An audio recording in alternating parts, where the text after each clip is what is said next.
Welcome to BSc statistics students. BSc statistics చదువుకునే విద్యార్థులకు స్వాగతం.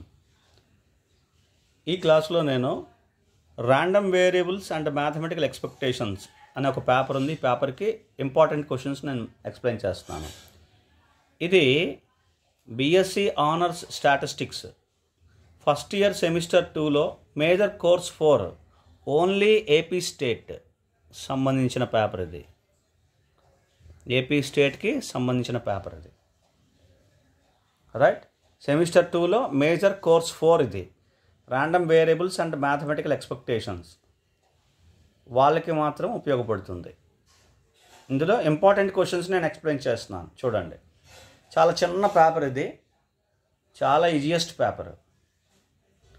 యూనిట్ 1లో యూనిట్ వైజ్గా నేను చెప్తాను. యూనిట్ 1లో చూడండి S A questions. Unit 1 univariate random variables. Univariate random variables ఇందులో ఏముంటాయంటే random variables types. S A questions చూడండి. టైప్స్ ఆఫ్ ర్యాండమ్ వేరియబుల్స్ అంటే డిస్క్రీట్, కంటిన్యూస్ అంతే. ర్యాండమ్ వేరియబుల్ డెఫినేషన్ రాయడం, డిస్క్రీట్ అంటే ఏంటి, continuous definition, continuous random variable definition, వాటికి ఎగ్జాంపుల్స్ ఇవ్వాలి. Second question properties of distribution function. Distribution function definition రాయడం, వాటి ప్రాపర్టీస్ ఎక్స్ప్లెయిన్ చేయడం, అంతే క్వశ్చన్. 2 క్వశ్చన్సే, మిగతావన్నీ ప్రాబ్లమ్సే. కాబట్టి ఇక్కడ డూ ప్రాబ్లమ్స్ చాలా ఇంపార్టెంట్. ఏంటంటే ఈ యూనిట్లో ప్రాబ్లమ్స్, డిస్క్రీట్ ర్యాండమ్ వేరియబుల్లో వేరియస్ కైండ్స్ ఆఫ్ ప్రాబ్లమ్స్ ఉంటాయి, అలాగే కంటిన్యూస్ ర్యాండమ్ వేరియబుల్స్లో ప్రాబ్లమ్స్ ఉంటాయి. ఆ ప్రాబ్లమ్స్ అన్నీ మనం ప్రాక్టీస్ చేస్తే ఈ యూనిట్ చాలా ఈజీగా అయిపోతుంది. మరి షార్ట్ క్వశ్చన్స్ ఏంటి, ఇది కూడా కొన్ని డిస్కస్ చేస్తాను. ఏ విధంగా ఇస్తాడో తెలుస్తుంది అంతే. ఈ 2 క్వశ్చన్స్ చదివితే షార్ట్ క్వశ్చన్స్ అయిపోయినట్టే. ఎస్ఏ క్వశ్చన్స్ 2 చదివితే షార్ట్ క్వశ్చన్స్ మ్యాక్సిమం అయిపోతాయి. చూడండి, డిస్క్రీట్ ర్యాండమ్ వేరియబుల్ ఇందులో కవర్ అయిపోయింది. కంటిన్యూస్ ర్యాండమ్ వేరియబుల్ ఇది కూడా ఫస్ట్ క్వశ్చన్లో కవర్ అయిపోయింది. ఈ 2 డెఫినేషన్లు చదవండి, వాటికి ఎగ్జాంపుల్స్ చదవండి.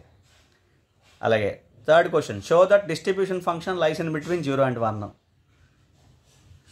థర్డ్ క్వశ్చన్, 4th 5th కూడా ఇందులోని కవర్ అయిపోతాయి. Show that f of b minus f of a is equal to probability of a less than x less than or equal to b. Show that f of minus infinity is 0, f of infinity is 1. ఇవన్నీ short questions. వీటిని మీకు short questions వేస్తానంటే 2 marks 5 marks questions ఏమైనా ఉంటే ఆ questions అన్నింటిలో కూడా ఇవి కవర్ అవుతాయి. మనం లెంగ్త్ బట్టి మార్క్స్ బట్టి మనం కవర్ చేసుకుని రాసుకోవాలి అంతే. తగ్గించుకుని మ్యాటర్ తగ్గించుకోవడం. 2 మార్క్స్ అయితే మ్యాటర్ తగ్గించుకోవాలి, 5 మార్క్స్ అయితే కొంచెం మ్యాటర్ని క్లియర్గా రాసుకోవాలి అంతే. అది మనం జాగ్రత్తగా చూసుకోవాలి. ప్రాబ్లమ్స్ ఈ యూనిట్కి క్రూషియల్. ఈ 2 క్వశ్చన్స్ ప్రాబ్లమ్స్ చేస్తే అయిపోయినట్టే. ఏం చేయాలి, ఫస్ట్ క్వశ్చన్ సెకండ్ క్వశ్చన్ చేసి ప్రాబ్లమ్స్ చేసుకుంటే అయిపోయింది యూనిట్. చాలా సింపుల్, ఇది అందరూ చేయగలుగుతారు. కాబట్టి యూనిట్ 1 మీరు వదలకండి. యూనిట్ 1 కంపల్సరీగా చేయండి. తర్వాత కమ్ టు యూనిట్ 2. ఇప్పుడు యూనిట్ 2కి వస్తున్నాను. యూనిట్ 2లో ఎస్ఐ క్వశ్చన్స్. యూనిట్ 2 ఏంటి, బైవేరియట్ ర్యాండమ్ వేరియబుల్స్. ఇక్కడ యూనిట్ 1 యూనివేరియట్, ఇక్కడ బైవేరియట్. బైవేరియట్ ర్యాండమ్ వేరియబుల్స్లో క్వశ్చన్స్ అయితే ఉన్నాయి రకరకాలుగా. బైవేరియట్ డిస్ట్రిబ్యూషన్లో joint, marginal, conditionals. Discrete random variables అయితే వాటికి ఈ 3 కాన్సెప్ట్స్ని ఎక్స్ప్లెయిన్ చేయాలి. అలాగే కంటిన్యూస్ ర్యాండమ్ వేరియబుల్కి మళ్ళీ ఈ 3 concepts joint, marginal, conditionals explain చేయాలి. Next question, distribution functions joint, marginal, conditionals వీటి గురించి ఎక్స్ప్లెయిన్ చేయాలి. డిస్ట్రిబ్యూషన్ ఫంక్షన్ గురించి, డిస్ట్రిబ్యూషన్ ఫంక్షన్స్ వాటి యొక్క ఫార్ములాస్ ఈ 3 కాన్సెప్ట్స్లోనే ఎక్స్ప్లెయిన్ చేయాలి. రైట్. ఇది 3 క్వశ్చన్స్ ఇచ్చాను. ఇందులో మీరు ఫస్ట్ 2 క్వశ్చన్స్ కన్ఫ్యూజ్ అవ్వకుండా చదవండి. Third question distribution function. So ఇది మీరు పక్కన పెట్టినా పర్లేదు, కానీ ఫస్ట్ 2 క్వశ్చన్స్ కంపల్సరీ. డిస్క్రీట్కి, కంటిన్యూస్కి ఈ 3 కాన్సెప్ట్స్ జాయింట్, మార్జినల్, కండిషనల్స్ ఫార్ములాసే. అవి మనం పెద్ద కష్టపడడానికి ఏముండదు, ఫార్ములాసే. మీరు ఫార్ములా ఏ విధంగా వచ్చిందో చూసుకుంటే చాలు. రైట్. దాని పట్టు తెలుసుకోవాలంతే. రైట్. ఇప్పుడు short questions, joint, probability, mass function. ఇందులోవే ఇవి వేరేగా లేవు, గుర్తుపెట్టుకోండి. మార్జినల్స్, డిస్క్రీట్కి మార్జినల్స్ డెఫినేషన్స్ ఏంటి, conditional PDF continuous random variable definitions ఏంటి, ఇండిపెండెన్స్ ఆఫ్ ర్యాండమ్ వేరియబుల్స్ ఇది ఒక్కటే extra definition. F of X Y equal to F of X into F of Y అయితే ఇండిపెండెన్స్ అయిపోతుంది. అలా చెప్పడం అనమాట, స్టొకాస్టికల్ ఇండిపెండెన్స్. తర్వాత ఇందులో కూడా ప్రాబ్లమ్స్, కంపల్సరీగా ప్రాబ్లమ్స్. ఇది కూడా ప్రాబ్లమేటిక్ పార్టే. యూనిట్ 2 కూడా ప్రాబ్లమేటిక్ పార్టే, ఎక్కువగా ప్రాబ్లమేటిక్ పార్టే. దాన్ని దృష్టిలో పెట్టుకుని మీరు చేయండి యూనిట్ 2. కాకపోతే యూనిట్ 1 మీద ఇది కొంచెం డిఫికల్ట్గా ఉంటుంది, మరీ కష్టం కాకపోయినా ఇది కొంచెం ప్రాబ్లమ్స్ చేసేటప్పుడు కొన్ని ప్రాబ్లమ్స్ సెలెక్ట్ చేసుకుని మీరు చేయండి. సింపుల్ ప్రాబ్లమ్స్ ఉన్నాయి, సింపుల్ ప్రాబ్లమ్స్ని సెలెక్ట్ చేసుకుని మీరు చేయండి. అవి కూడా అందులో డెఫినెట్గా మీకు వస్తాయి క్వశ్చన్స్. అన్నీ డిఫికల్ట్గా ఉండే ప్రాబ్లమ్సే రావు ఎగ్జామ్లో. కాబట్టి try to concentrate on very very simple problems. చాలా సింపుల్ ప్రాబ్లమ్స్ ఉన్నాయి అందులో, సెలెక్ట్ చేసుకోండి మీరు టెక్స్ట్ బుక్ తీసుకుని. Right, next unit 3. Come to unit 3. Unit 3లోకి రండి. యూనిట్ 3 ఎక్స్పెక్టేషన్స్, మ్యాథమెటికల్ ఎక్స్పెక్టేషన్స్ అనమాట. ఇందులో ఇది కూడా చిన్నదే, అన్నిటికంటే నిజంగా చెప్పాలంటే అన్నిటికంటే చిన్న చాప్టర్ ఇది, చాలా చిన్న చాప్టర్. యూనిట్ 3 ఒకటి, యూనిట్ 5 ఒకటి. యూనిట్ 3 చూడండి. ఎడిషనల్ థియరమ్ ఆఫ్ ఎక్స్పెక్టేషన్స్ చాలా simple. Multiplication theorem of expectations ఇది కూడా సింపులే. Cauchy Schwarz inequality, Chebyshev's inequality, ఈ 4 చదవాల్సిందే. ఇందులో నేను ఏది ఎక్సెప్షన్ చేయట్లేదు. కాబట్టి ఈ 4 చదవాల్సిందే. 4 క్వశ్చన్స్ కంపల్సరీ చదవండి. ఓకే, ఇందులో కొన్ని ప్రాబ్లమ్స్ ఉన్నాయి, చాలా తక్కువ ఉంటాయి ప్రాబ్లమ్స్. ఎక్కువ ప్రాబ్లమ్స్ ఏమి ఉండవు, తక్కువ ప్రాబ్లమ్స్. మ్యాక్సిమం ఒక 10 ప్రాబ్లమ్స్ ఉంటాయేమో అంతే. మీరు వెరైటీస్ చూసుకున్న ఒక 10 ప్రాబ్లమ్స్ ఉంటాయి. రైట్, షార్ట్ క్వశ్చన్స్ రండి. డెఫినేషన్స్ ఎలా ఇస్తాడంటే, define expectation of a random variable, define expectation of a function of a random variable, ఈ రెండు కల్పిస్తాను నేను. Properties of expectations, variance, covariance, ఇంతే 4 క్వశ్చన్స్ ఇచ్చాను, షార్ట్ క్వశ్చన్స్. అర్థమవుతుంది కదా. అంటే ఇప్పుడు ఈ ఎస్ఏ క్వశ్చన్స్, ఈ షార్ట్ క్వశ్చన్స్ మీరు చదవండి, ప్రాబ్లమ్స్ చేయండి. చిన్న చిన్న ప్రాబ్లమ్స్ ఉన్నాయి. ఒకవేళ ప్రాబ్లమ్స్ మీరు చేయకపోయినా ఇవి సరిపోతాయి. రిపీటెడ్ క్వశ్చన్స్ ఇందులో ఈ 4 క్వశ్చన్స్ బాగా రిపీటెడ్ క్వశ్చన్స్. అందులో ఇవి 2 ఇంకా repeated. Cauchy Schwarz inequality, Chebyshev's inequality, ఈ 2 చాలా రిపీటెడ్ క్వశ్చన్స్. అర్థమవుతుంది కదండి. దిస్ ఈజ్ యూనిట్ 3, అంతే సింపుల్. యూనిట్ 4 కూడా చిన్న యూనిటే, కాకపోతే కొంచెం ఈ ఒక్క యూనిట్లోనే మీరు కొంత డిఫికల్టీ ఉంది. అంతకుముందు ఉన్న థియరీలాగా అంత సింపుల్గా అయితే ఉండదు ఇది. కానీ ఇవన్నీ క్రూషియల్, చాలా ఇంపార్టెంట్ స్టాటిస్టిక్స్లో.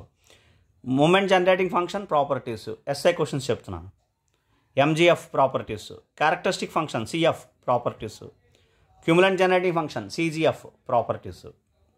ఈ 3 క్వశ్చన్స్లోని మీకు ఒక క్వశ్చన్ కంపల్సరీగా వచ్చేస్తుంది ఇందులో. ఇందులో ప్రాబ్లమాటిక్ పార్ట్ కూడా చాలా తక్కువ, ఆల్మోస్ట్ నిల్ అని చెప్పొచ్చు. చాలా తక్కువలో తక్కువ. రైట్, షార్ట్ క్వశ్చన్స్ చూడండి. Additive property of MGF. ఎంజిఎఫ్లో ఎడిటివ్ ప్రాపర్టీ అంటే ఇక్కడ చదివిసాం మనం ఆల్రెడీ. అంటే ఈ 3 క్వశ్చన్స్ చదివితే ఎస్ఏ క్వశ్చన్స్, షార్ట్ క్వశ్చన్స్ 2 అయిపోతాయి. అలాగే ఎడిటివ్ ప్రాపర్టీ ఆఫ్ సిఎఫ్ ఇవి ఇక్కడ చదివేసాం. Effect of change of origin and scale of MGF ఇందులో చదివేస్తాం. Effect of change of origin and scale of characteristic function CF ఇది కూడా ఇందులో చదివేస్తాం. Properties of PGF probability generative function ఇదే ఇందులో ఇవ్వలేదు మీకు నేను. Weak law of large numbers WLLN SLLN, strong law of large numbers, ఇవి మీరు అడిషనల్గా చదవాలి డెఫినేషన్స్. రైట్, ఇది యూనిట్ 4. యూనిట్ 4 ఒక విధంగా చెప్పాలంటే మిగతా వాటి అన్నిటికంటే మీరు ప్రాపర్టీస్ ఇవి డెరివేషన్స్ కొన్ని ఉంటాయి, అవి చేయగలిగితే యూనిట్ 4 చాలా సింపుల్. యూనిట్ 4 అన్నిటికంటే కూడా సింపుల్. క్వశ్చన్స్ ఉన్నాయి, ఎన్ని ఉన్నాయి చెప్పండి క్వశ్చన్స్? 3 క్వశ్చన్స్ చదివితే అసలు యూనిట్ 4 అయిపోయింది. 3 questions including probability generative function ఇది కూడా చదివేస్తే 4 క్వశ్చన్స్. పీజీఎఫ్ ప్రాపర్టీస్ కూడా ఉన్నాయి, ఇక్కడ ఇచ్చాను.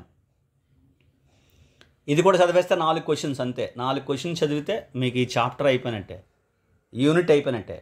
నెక్స్ట్ యూనిట్ 5లోకి రండి. యూనిట్ 5 చిన్న కొన్ని డెఫినేషన్స్ అవి ఉన్నాయి.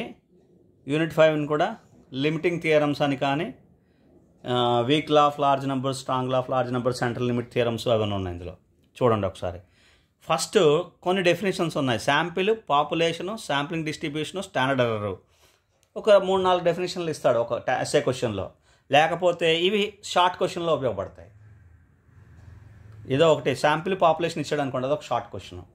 Sampling distribution, define sampling distribution, ఇది ఒక షార్ట్ క్వశ్చన్. అలా ఇవి 4 కలిపాను. 4 డెఫినేషన్స్, ఇంపార్టెంట్ డెఫినేషన్స్ మీకు ఇందులో ఒక ఎస్ఏలో కలిపాను. Define convergence in probability, central limit theorem, CLT అంటే. Lindeberg Levy CLT, central limit theorem. ఇవి ఇందులో కలిపాను, మూడు డెఫినేషన్స్ ఇవి. ఈ 3 డెఫినేషన్స్ కలిపి ఒక ఎస్ఐ క్వశ్చన్ చేశాను. Distribution of IID binomial variates, IID binomial variate యొక్క డిస్ట్రిబ్యూషన్ ఏ విధంగా చేయాలి, సెంట్రల్ లిమిట్ థియరం యూజ్ చేసి చేస్తాను అనమాట.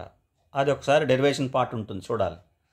ఇది ఒక్కటే మీకు కొంచెం కష్టమైనది అంతే, మిగతా అన్నీ కూడా మీరు ఈజీగా డెఫినేషన్సే, సింపుల్ డెఫినేషన్సే మిగతా అన్నీ కూడా ఇందులో ఉన్నవన్నీ. ఓకే, ఈ 2 కంపల్సరీగా చదవండి. ఇందులోనే ఇంకో కొంత డిఫికల్టీ ఉన్నా ఇందులో ఏ డిఫికల్టీ ఉండదు, ఫస్ట్ క్వశ్చన్లో మీరు చదవండి. అలాగే come to the short questions. Define parameter statistics. Okay, అలాగే డిఫైన్ శాంపిల్ పాపులేషన్, అది కూడా ఇవ్వచ్చు ఇక్కడ. Define standard error sampling distribution, అవి కూడా ఇవ్వచ్చు ఇక్కడ. తర్వాత utility of standard error, convergence in distribution, relation between CLT and WLLN, weak law of large numbers, Lyapunov's CLT, central limit theorem, ఇవన్నీ కూడా. ఇవి 5 క్వశ్చన్స్ ఇచ్చాను. ఇలా చూసుకుని మీరు చదువుకోండి. అంటే ఈ 2 క్వశ్చన్స్ చదివితే ఇందులో కొంత కవర్ అయిపోతుంది. కొన్ని ఎస్ఏ క్వశ్చన్స్ అంటే కొన్ని షార్ట్ క్వశ్చన్స్ ఇందులో కవర్ అయిపోతాయి. ఇది కూడా చాలా చిన్నదే, కాకపోతే థియరిటికల్గా కొంచెం కాన్సెప్చువల్గా మీకు కొంత అర్థం కావాల్సిన పార్ట్ ఉంటుంది. అది చెప్తే కానీ అర్థం కాదు, రైట్? ఇవి ఈ విధంగా మీరు ప్లాన్ చేసుకోండి. చాలా సింపుల్ యూనిట్స్ మీకు ఆల్రెడీ చెప్పాను. యూనిట్ 1 కంపల్సరీగా చేయండి, యూనిట్ 3 చేయండి, యూనిట్ 4 చేయండి. ఇవి 3 చాలా simple units, unit 1, 3 and 4. Unit 5లో అయితే ఏం లేదు, ఈ 2 క్వశ్చన్స్ కంపల్సరీ చదవండి, అయిపోయినట్టే. అర్థమైంది కదండి? ఈ విధంగా మీరు ప్లాన్ చేసుకోండి. Unit 1 simple, unit 3 simple, unit 4 simple, unit 5 unit 2లో మీ చాయిస్. యూనిట్ 2 అండ్ యూనిట్ 5 మీ చాయిస్ పెట్టుకుని చూసుకోండి. ఈ విధంగా ఫాలో అయితే మీకు డెఫినెట్గా ఒక 4 యూనిట్లు మీరు సెలెక్ట్ చేసుకుంటే, యూనిట్ 1, 3, 5, యూనిట్ 1, 3, 4 దాంతోపాటు ఇంకొక యూనిట్ 2 కానీ 5 కానీ సెలెక్ట్ చేసుకుంటే ఆల్మోస్ట్ మీకు 80% ఆఫ్ మార్క్స్ వచ్చేస్తాయి. ఓకేనండి, ఆల్ ది బెస్ట్. చక్కగా చదవండి, రెఫర్ చేయండి. మీకు ఏమైనా క్వశ్చన్స్ తెలియకపోతే వీడియోస్ రెఫర్ చేయండి. Thank you very much.